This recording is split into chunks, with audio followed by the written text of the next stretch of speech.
falar um pouquinho das aplicações dos workloads, né?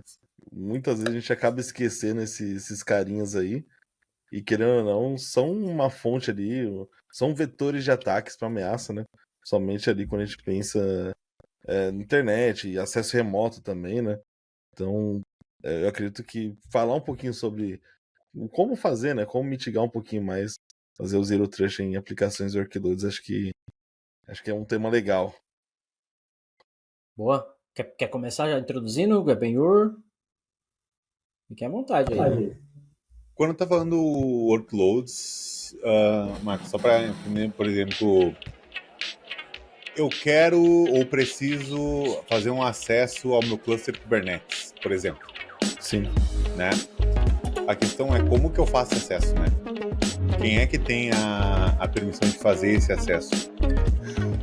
Porque o Zero Trust, para mim, tem uma característica dele que eu acho extremamente importante, que é não é que eu te concedi o acesso que você pode fazer tudo, né? Então, além de o cara controlar como é que o cara acessa ou entra dentro do cluster, né?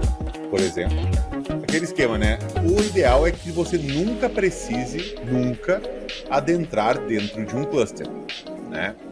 Então, porque se você precisa adentrar é porque você não tem logs, é porque você não tem observabilidade, você não tem um monitoramento, você não tem nada, e agora precisa usar um XPL lá para dentro do cluster e olhar os bandeiras. Isso nunca deveria se passar, ok? Quando esse cenário se passa, o que a gente chama de breaking glass, né? Um breaking glass role, breaking glass profile, breaking glass user, etc. Então, uma coisa que me ajuda muito hoje é definir bem esse role. Né? O que é um role de Breaking Glass Viewer? O que é um role de Breaking Glass Writer? Né? Porque assim, a gente tá preocupado em, cara, não quero ninguém com a chance de entrar num cluster produtivo com ação de escrita aqui, porque tá tudo em Terraform, tá tudo bonitinho e tal, não quero que ninguém entre aqui. Beleza, você pode falar isso num momento normal, no café da manhã, tranquilo, mas quando tiver o CTO do teu lado te falar, mas tá tudo offline. Tá tudo offline, eu preciso que o cara entre aí e veja o que está acontecendo, porque a gente não sabe o que está acontecendo. Essa conversa não vai... Talvez seja a última vez que você vai falar isso para ele, dentro da empresa, né? Então, quando a gente fala de Zero Trust, pode definir muito bem as ações para entrar. Por exemplo, vai ser federado essa entrada, né? Ou seja, a gente tem um login de AD e eu estou federando o cluster para que você só possa entrar através desse cluster, né? Ok, perfeito, né? Com a restrição dos usuários específicos do AD. Só que, se você não definir roles específicos para situações dentro da sua empresa, o cara pensa, eu só quero olhar uma coisinha lá no cluster para tirar uma dúvida para construir minha aplicação aqui. O que o cara vai fazer? Vai lá e vai dar um acesso total pro cara. Entendeu? Então, tu acaba abrindo esse tipo de brecha. E aí, bem, eu trabalho bastante com criptomoedas. Surgiu agora, né, dos top 10 riscos mais impactantes, o Insider, Malicious Insider subiu hardcore nisso. Então, o Zero Trust não é só pro cara de fora. E tem esse risco do Malicious Insider também.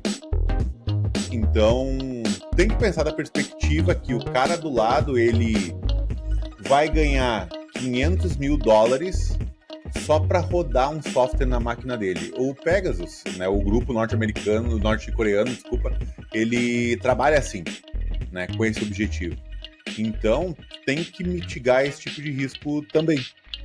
Então, Zero Trust não é só sobre ter uma credencial, mas quanto tempo tu fica com essa credencial, quem é que está fazendo, né, o que tu precisa fazer quando você tem a credencial. Isso também é importante.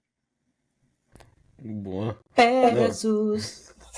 Não, eu ia falar que eu já tive um problema com essa questão de workload na empresa que eu passei aqui recentemente.